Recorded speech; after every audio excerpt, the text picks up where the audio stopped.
चलिए atomic spectrum, सबसे पहले स्ट्रक्चर को समझ लीजिए, उसके बाद में आगे बढ़ता हूँ। देखिए इसमें क्या है, ये मैं किसी एटम का स्ट्रक्चर ले रहा हूँ जिसमें कि बीच में है न्यूक्लियस, जिसमें कि सारे के सारे प्रोटॉन या पॉजिटिव चार्ज क्या होते हैं, रहते हैं। ये सारी हैं उसकी ऑर्बिट्स। ऑर्बिट का मतलब स्टेशनरी पाथ जिसमें कि इलेक्ट्रॉन क्या करता है, रिवॉल्व करता है। पहली ऑर्बिट, दूसरी ऑर्बिट, तीसरी ऑर्बिट, ठीक है। इसमें आने से पहले थोड़ा सा कुछ बेसिक्स क्लियर कर लो पहले अपने आप लोग, है ना। पहली कुछ चीज़ें बता दूं। देखो एक एटम में 3 मेन पार्टिकल्स पाए जाते हैं।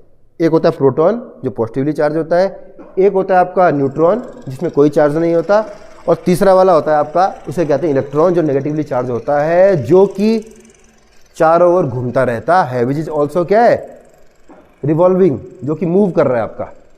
3 चीज़ें। सबसे पहले देखो, अगर किसी को पता है तो बता सकता है मास ऑफ प्रोटॉन, न्यूट्रॉन और मास ऑफ इलेक्ट्रॉन। ये बेसिक चीज़ें जो आपसे पूछी आती हैं, पहले इसको देख लीजिए फिर हम आगे बढ़ेंगे इसमें। मास ऑफ प्रोटॉन पता है कितना होता है, चलो मैं लिख ही देता हूँ, है ना। कितना बताओ, 1. बिल्कुल सही, 1.67। थोड़ा सा इसमें आगे 2 भी लगा लो, इंटू 10⁻⁻27 किलोग्राम। -27 का मतलब बहुत बहुत बहुत छोटा, ठीक है। मास ऑफ न्यूट्रॉन, प्रोटॉन और न्यूट्रॉन का लगभग लगभग मास क्या होता है, सेम होता है, थोड़ा सा न्यूट्रॉन इससे भारी होता है आपका, 1.675। थोड़ा सा इसलिए मैंने तीसरी उसमें लिख दिया आपका, ठीक है। थोड़ा सा इससे हल्का सा बिल्कुल माइनर करके भारी है, इंटू 10⁻27 किलोग्राम। जबकि mass of electron is 9.1 into 10⁻31 kilogram. ये आपको ध्यान में रखना है। देख लो, उतारना तो इसे उतार लो, ये चीज़ आपको आनी चाहिए। ये 3 चीज़ें हैं, ठीक है। ये बहुत बेसिक है, आपसे कभी कभी पूछ लेता है ये चीज़ें, इसलिए मैं आपको क्लियर करवा रहा हूँ ये चीज़, ठीक है। माइनस कितना है, 31, -27, कितने जीरो का अंतर है, 4 जीरो का अंतर है, 1000 गुना लगभग। समझ में आ रहा है ना। तो इसलिए ये इलेक्ट्रॉन बहुत बहुत बहुत हल्का होता है, क्योंकि प्रोटॉन और न्यूट्रॉन बीच में न्यूक्लियस में रहते हैं। ये दोनों भारी पार्टिकल्स क्या है, सारे के सारे न्यूक्लियस के अंदर है। इस कारण से किसी एटम का संपूर्ण द्रव्यमान भी क्या होता है, न्यूक्लियस के अंदर ही रहता है। ये क्लियर, आगे बढ़े। देखो अब आ जाता है एक इलेक्ट्रॉन पे चार्ज कितना होता है।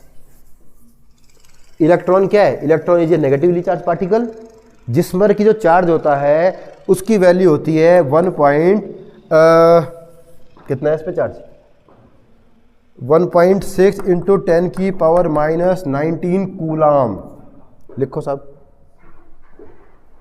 This is a charge on 1 electron. लिखो, इलेक्ट्रॉनिक चार्ज भी इसे कहते हैं। कहीं इलेक्ट्रॉनिक चार्ज मिलेगा तो समझ जाइएगा कि चार्ज की बात की जा रही है, ठीक है। एक चीज ध्यान रखना, प्रोटॉन पे भी इतना ही चार्ज होता है, बस वो पॉजिटिव चार्ज होता है। लेकिन हम लोग तो इलेक्ट्रॉन की चार्ज बार बार बात करते हैं, क्योंकि प्रोटॉन तो इसके अंदर फिक्स है आपका, वो हिल नहीं रहा है, जबकि इलेक्ट्रॉन इस चार्ज के साथ क्या है, मूव किए जा रहा है। और ध्यान रखना, जब भी कोई चार्ज मूव करता है तो न केवल वो इलेक्ट्रिक फील्ड को जनरेट करता है, बल्कि मैग्नेटिक फील्ड को भी जनरेट करता है। ये सब आप आगे पढ़ने वाले हो क्लासेस में, क्योंकि एक नेगेटिव चार्ज घूम रहा है, इस कारण से इसकी वैल्यू बहुत बढ़ जाती है। चार्ज ऑफ इलेक्ट्रॉन क्लियर, ये सब क्लियर है अभी तक। अब आ जाओ टॉपिक पे अपने, ये सब आपको याद रखना है बिल्कुल, ठीक है जी। ये पूछेगा आपसे, इस पे आते हैं। बोहर के मॉडल से हमको ये पता है कि हर ऑर्बिट की अपनी एक एनर्जी होती है। अब वो एनर्जी कितनी होती है, तो उसके लिए एक फॉर्मूला है, तो इसे लिख सकते हैं आप लोग, energy of electron in nth orbit. nth orbit में अगर कोई इलेक्ट्रॉन घूम रहा है, n का मतलब कोई नंबर हम ले लेंगे, फर्स्ट के लिए n का नंबर 1 आ जाएगा, सेकंड के लिए 2 आ जाएगा। तो nth ऑर्बिट में इलेक्ट्रॉन की एनर्जी का जो फॉर्मूला है वो है आपका En बराबर -13.6 इंटू Z²/n²। इसे लिख लीजिए पहले तो, इंपॉर्टेंट। आपके सिलेबस में इसका डेरिवेशन नहीं है तो सिर्फ आप इसको लिख लीजिए, ठीक है। Energy of electron in nth orbit is this, ठीक है। यहां पर जो Z है ये इसका एटॉमिक नंबर है, परमाणु क्रमांक। जबकि n बराबर नंबर ऑफ ऑर्बिट, पहली ऑर्बिट के लिए n बराबर 1, दूसरी के लिए n बराबर 2, तो n is the number of orbit. ठीक है, अब क्योंकि बोहर के मॉडल की अगर मैं बात करूं तो हाइड्रोजन एटम में वो मॉडल लिया गया था, तो लिखिए for hydrogen atom, for hydrogen atom Z is equal to होता है 1।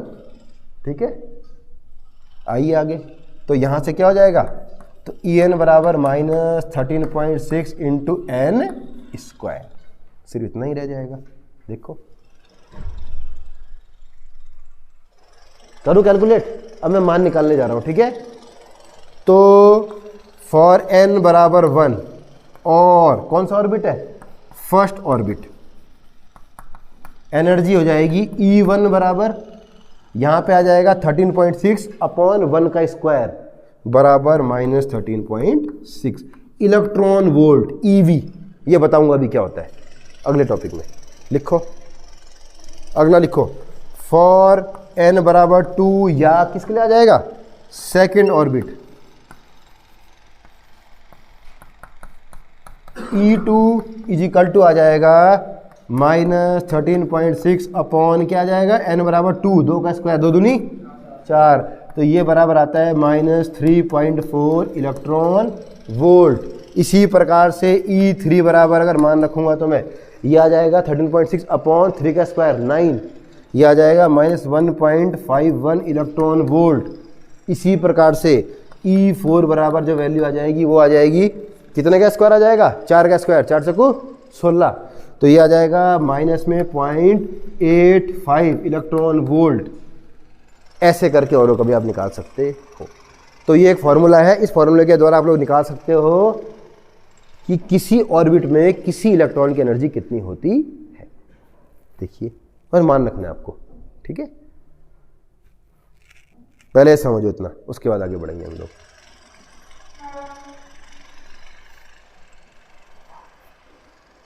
उतारा, इसे उतार लीजिए।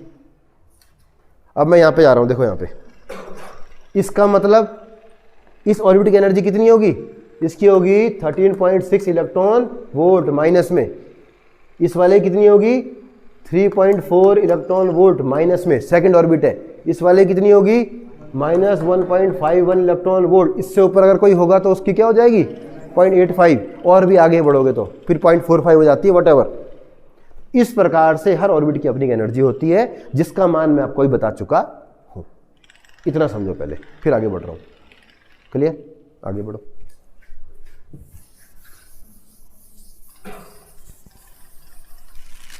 अटक ना जाए बस। अब एक चीज पहले समझो, इसके पहले एनर्जी किसमें दिखा रहे हैं हम लोग, इलेक्ट्रॉन वोल्ट में, जबकि आपने इससे पहले एनर्जी किसमें पढ़ी है, जूल में।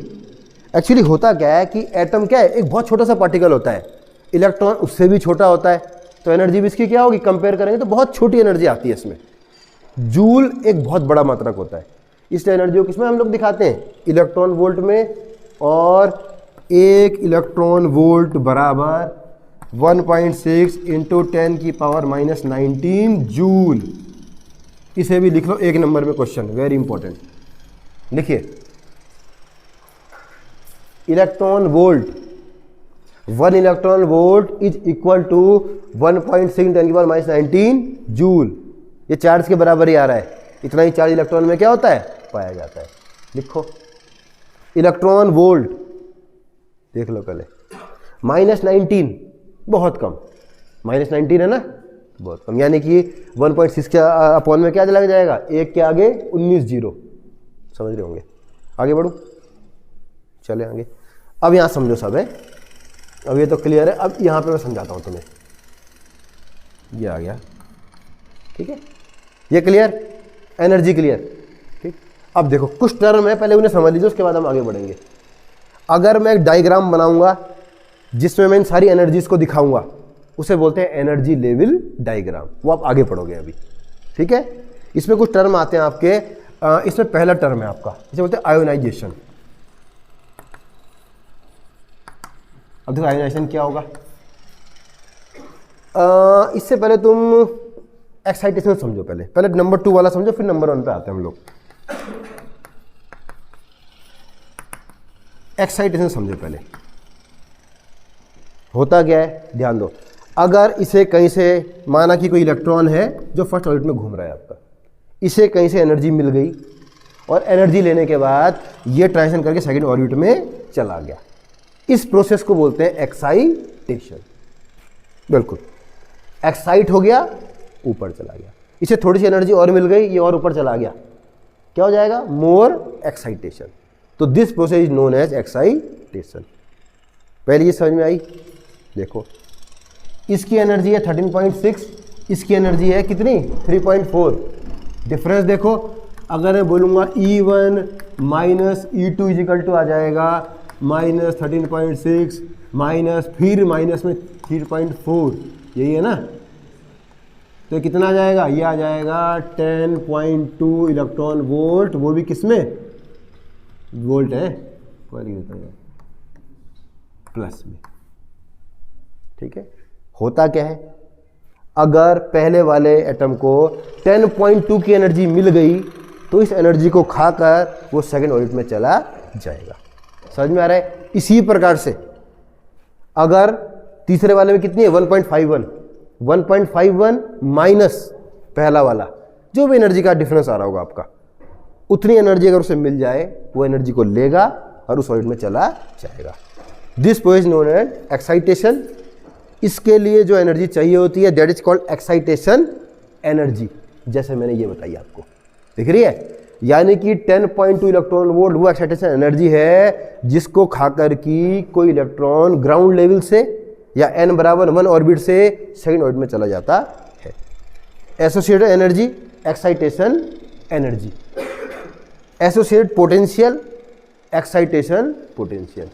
अगर तुमसे कोई कहे एक्साइटेशन पोटेंशियल क्या होता है, एक्साइटेशन पोटेंशियल वो पोटेंशियल होता है जो किसी इलेक्ट्रॉन को इतनी एनर्जी प्रोवाइड करवा देता है कि वह एक ऑर्बिट से बाहर वाले ऑर्बिट में ट्रांजिशन कर सके। जैसे अगर तुम्हें कहेगा कि n बराबर 1 से n बराबर 2 में जाने के लिए बताओ कितना पोटेंशियल चाहिए होता है, वेरी इजी। एनर्जी कितनी है, 10.2 इलेक्ट्रॉन वोल्ट है ना, ठीक है। एनर्जी बराबर है फ्रॉम क्या है, 1 to 2, ठीक। कुछ नहीं करना, इसमें उससे डिवाइड कर दो तो पोटेंशियल आ जाएगा, ये एक्साइटेशन पोटेंशियल लेता हूँ, excitation potential is equal to 10.2 electron volt upon E से डिवाइड कर दो, ई से कटेगा ई, ये आ जाएगा 10.2 वोल्ट, वी का मतलब वोल्ट, दैट्स इट। देख लीजिए, इलेक्ट्रॉन वोल्ट एनर्जी है, अगर जब पोटेंशियल में कन्वर्ट करना होगा तो कुछ नहीं करना तुम्हें, इसमें इलेक्ट्रॉनिक चार्ज से डिवाइड कर देना, क्योंकि ई ऑलरेडी यहाँ पे आ रहा है, ई से ही कटेगा तो दैट इज 10.2 वोल्ट। लिखो इसे, कौन सा बेटा है, ये कौन सा होगा, अरे बिल्कुल बिल्कुल बिल्कुल बिल्कुल, एक्चुअली यहाँ पे ठीक है सही कह रहे हो तुम, बिल्कुल। इतना क्लियर है, पहले ये समझ में आ गया। अब देखो बिल्कुल माइनस में होगा, लेकिन हमें यहाँ पे एक्चुअली बिल्कुल सही है, E1 माइनस E2 था ना, लेकिन एक्चुअली में हमें लेना क्या होता है, E2 माइनस E1, तो ये आ जाएगा आपका 10.2 प्लस में, ठीक है। हम तो E2 से E1 को घटाएंगे ना, देखो क्लियर, ये आएगा, इसे कर लो E2 माइनस 1, ज़्यादा बेटर है, ठीक है। लिखो, ये क्लियर, पहले देखो प्लस, समझो 3 टर्म आ रहे हैं इसमें। एक तो एक्साइटेशन क्या होता है, एक्साइटेशन एनर्जी क्या होता है, एक्साइटेशन पोटेंशियल क्या होता है, ठीक है, बिल्कुल सही है। वो E1 माइनस E2 और करेंगे तो ये आएगा, लेकिन हम लोग क्या करेंगे, बड़े में छोटे को घटाएंगे, वो भी समझाता हूँ अभी कॉन्सेप्ट। तो ये आ जाएगा फिर यहाँ पे E2 माइनस E1 जो प्लस में आएगा आपका, ठीक है। पहले इतना करो, ये 3 चीज समझ गए तुम लोग, फिर मैं आगे बढ़ता हूँ। मिटाऊं, वैसे तो रिकॉर्डिंग चल रही है तो तुम्हें मिल जाएगा ये सब कुछ। अब एक चीज और समझना बेटा, सही है, इन्होंने बताया तो इससे एक चीज और समझ में आ गई, या हम पकड़ सकते हैं। देखो पहली चीज समझना, एनर्जी क्या है, माइनस में, इसकी भी माइनस में, इसकी भी माइनस में। माइनस में एनर्जी होने का मतलब ये होता है कि कोई भी चीज जब बंधी हुई होती है तो उसकी एनर्जी किस में आती है, माइनस में। जैसे कि इलेक्ट्रॉन क्या है, इस ऑर्बिट के साथ बंधा हुआ है, अभी वो बंधा हुआ है इसके साथ, यानी कि उसको अगर मुझे रिलीज करना होगा तो मुझे कुछ एनर्जी देनी पड़ेगी ताकि वह तो बाहर निकल जाए या एटम छोड़ के ही रिलीज कर जाए। तो कोई भी चीज़ अगर बॉन्ड होती है तो उसकी एनर्जी किस में आती है? नेगेटिव में आती है। एक चीज़ समझो। दूसरी बात अब समझना, इसकी एनर्जी माइनस में कितनी है? 13.6। इसकी एनर्जी माइनस 3.4। किसकी एनर्जी ज़्यादा है, इसकी कि इसकी? फर्स्ट वाले ऑर्बिट की ज़्यादा है कि सेकंड वाले की ज़्यादा है? बिल्कुल सही, सेकंड वाले की। क्योंकि माइनस में क्या होता है? रिवर्सल लॉ लग जाता है आपका, ठीक है। तो माइनस में क्योंकि ये आपका छोटा है तो इसकी एनर्जी क्या होगी? ज़्यादा होगी। यानी कि पहले ऑर्बिट की एनर्जी क्या है आपकी? कम है, दूसरे की उससे ज़्यादा, तीसरे की उससे ज़्यादा, और जैसे जैसे हम न्यूक्लियस से बाहर की ओर जाते रहेंगे एनर्जी क्या होती है? बढ़ती जाएगी। अब समझो दूसरी चीज़ को, यहीं से आएगा एनर्जी, ठीक है। एक्साइटेशन समझ गए? यानी कि एटम के अंदर ही क्या है? एक ऑर्बिट से दूसरे ऑर्बिट में ट्रांजिशन हो रहा है अभी। लेकिन आयोनाइजेशन समझो, कोई भी एटम तब आयोनाइज होता है या आयन बन जाता है जबकि उससे होकर इलेक्ट्रॉन क्या होता है? निकल जाता है। उससे इलेक्ट्रॉन क्या है? बाहर निकल जाएगा आपका। देखो, अगर मुझे पहले ऑर्बिट से इलेक्ट्रॉन को बाहर निकालना है एटम से, तो मुझे इसे एनर्जी देनी पड़ेगी। कितनी एनर्जी है इसकी? 13.6 इलेक्ट्रॉन वोल्ट है ना एनर्जी। E1 बराबर मुझे देनी पड़ेगी इसकी कितनी? मैं इसे अगर इतनी एनर्जी क्या कर दूंगा? दे दूंगा, तो ये एटम छोड़ के बाहर आ जाएगा। इस प्रक्रिया को बोलते हैं आयोनाइजेशन। जितनी एनर्जी देनी होगी आयोनाइजेशन एनर्जी, जितना पोटेंशियल देना होगा आयोनाइजेशन पोटेंशियल। यानी कि आयोनाइजेशन पोटेंशियल बराबर, ठीक है, शॉर्टकट आईपी पोटेंशियल कितना हो जाएगा? प्लस में 13.6 इलेक्ट्रॉन वोल्ट अपॉन ई बराबर 13.6 वोल्ट। लिखिए 6 लिखो। दूसरे से निकालना है तो 3.5 प्लस में, तीसरे से निकालना है तो 1.51 प्लस में। यानी कि आयोनाइजेशन में आपको क्या करना है? एक एटम को पकड़ के ऑर्बिट से सीधे सीधे एटम से बाहर खींच लेना है। समझ में आ रहा है ना? तो वही डिफरेंस है आपका। तो दो टर्म है, एक्साइटेशन, आयोनाइजेशन। देख लो एक बार, क्लियर करो इसे, ठीक है। आगे बढ़ो। ये सब चीज समझ में आ रही ना अभी? अब एक चीज और समझो, and that is energy level diagram. इसको भी समझ लो, फिर आगे बढ़ेंगे हम लोग, ठीक है। अगला टॉपिक है एनर्जी लेवल डायग्राम। इसे थोड़ा पॉज करना है यार, मैं फिगर बना लूं पहले। हो गया? देखिए इस फिगर को देखिए, मैं इस समय बनाने जा रहा हूं एनर्जी लेवल डायग्राम। एनर्जी